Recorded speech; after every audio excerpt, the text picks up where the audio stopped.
Hello, everyone. Mix 1041. We're back again with our charity of choice with Cleveland Boat Center. And Stacy, we've had quite a remarkable beginning as thousands of people have gotten interested in this first week. So excited, Steve. So excited to just showcase what all good is happening in Cleveland, Tennessee. So before we get to our guests this week, I do want to have you just quickly, if you can. I don't know, if you say hello, you turn the hourglass over. But anyway, if you can tell me in just a minute or so about this contest. That is the best. Well, let's go. It is true. I know. It's okay, though. It's all right.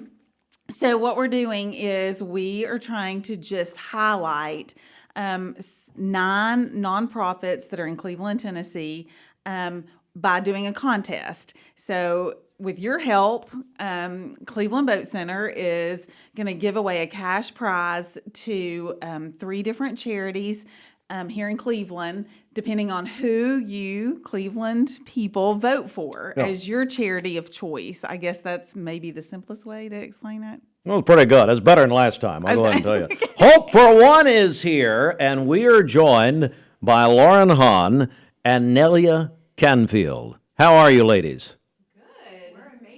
We almost had to bring a few kids with us. Yeah, just almost, but not really. But all we really need to say is vote for Hope for One, and we're done. That's all it said. Well, let me ask you, so what's it all about? I mean, tell me about Hope for One, Lauren. Okay, so Hope for One Ministries is technically almost 4 years old, which is crazy to say. We've been doing this for 4 years. It started off small. We've grown. It is an adoptive and foster care ministry for families and for vulnerable children in our community. We have served as far as Knoxville. We've served in Georgia. We've served all over the Chattanooga area. But we have a foster closet that parents and grandparents and kinship parents and all kinds of families come and use for their kids that they get in their house and that they bring into their family, I should say. And we have adoption grants. We do community events and trainings and all kinds of things just to empower, connect, and to serve foster and adoptive families in our community. Well, how did it all get started? What really birthed this ministry? So what birthed it was naturally adoption. My husband and I have 7 kids. We have 3 biological, 4 adopted. We have 3 girls that are adopted from China, and then we have 1 adopted out of foster care, 1 son adopted out of foster care. And we, going through the process, we realized that it can be a very lonely process without a community, without family, without people around you that have gone through the process before. And that's initially what birthed it in my heart, realizing, okay, we need people and we need community and we need people that have gone through this before, so we can, gain wisdom and figure out what do we do. Have the support through the whole process. And so that is what birthed it initially. Then I realized all these foster families that are getting children in their home, and they literally, for example, they get 3 children in their home and they don't have anything for these kids. They go to Walmart or Target and drop $500 or $600 on everything they need initially. And that's a lot for a lot of families that are saying yes to this, to this process. And so how could we help? Well, Foster Closet was birthed out of that idea. And we gathered up everyone's things that they no longer wanted. And we said, we can give these to families, things to families that are these things to families that need them for their kids in their home. So. Well, and Nelia is a wonderful testimony of all of this. Yes, we've definitely used Hope for One on quite a few occasions. We've been fostering for around 8 years. And so many times, we'll get a call, sometimes in the middle of the night, and you get kids dropped off, teenagers, toddlers, babies, different ages, and you have nothing because you don't really know what you're going to get. So I'll text Lauren or one of the ladies at Hope for One, be like, hey, can I run to the closet? Can I pick up a car seat? Can I please get some shoes for this teenager that is wearing sandals that are falling off her feet? And, the stores are closed. They came to your house maybe at midnight, and they don't even hesitate. Somebody will meet you there. They're going to go above and beyond, make sure that they can clothe the kids or just provide anything. You can get anything from underwear to barrettes in your hair to a car seat and to a crib to furniture. Yes, cribs. Yes. And we've brought a few teenagers there, and we're like, hey, pick out a few clothes that you would like.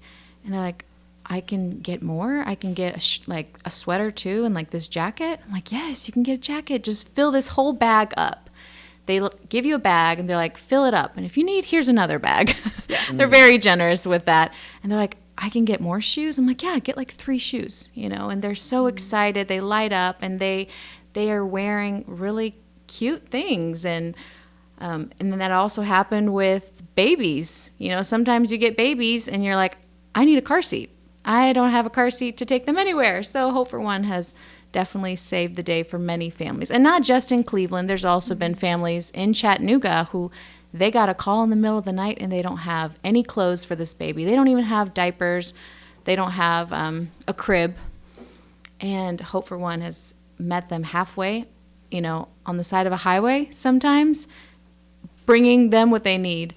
And also for us, when we got our 3 foster babies, they were twins that were 7 months old and then a 1-year-old. That was a lot. They were all little ones.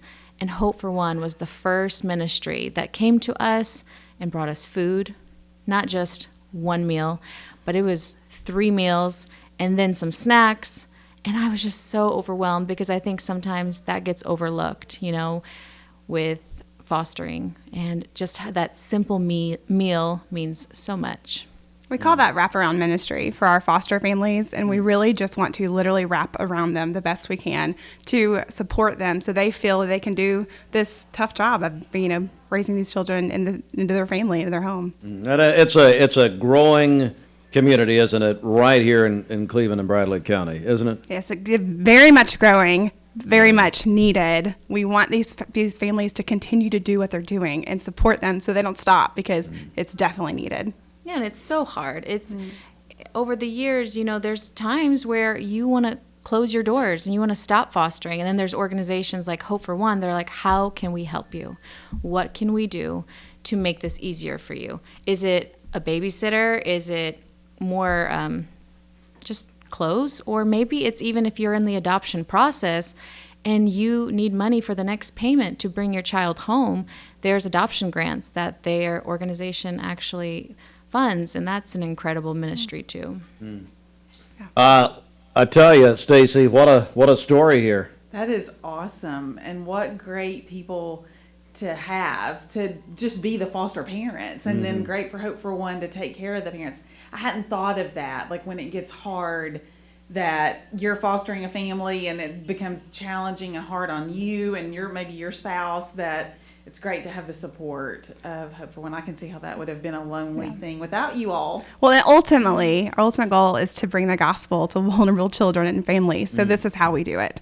This is how we are the hands and feet of Jesus. This is how we serve and empower and love families, and ultimately, hopefully, show them Jesus in the process.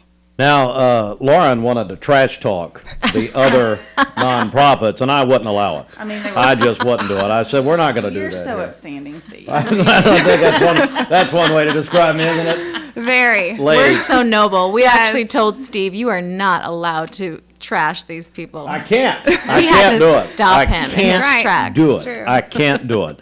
Ladies, thank you very much. Lauren, how do we get more information? Hope for One. You can go to Facebook, you can go to Instagram, you can go to our website at hopefor1ministries.org.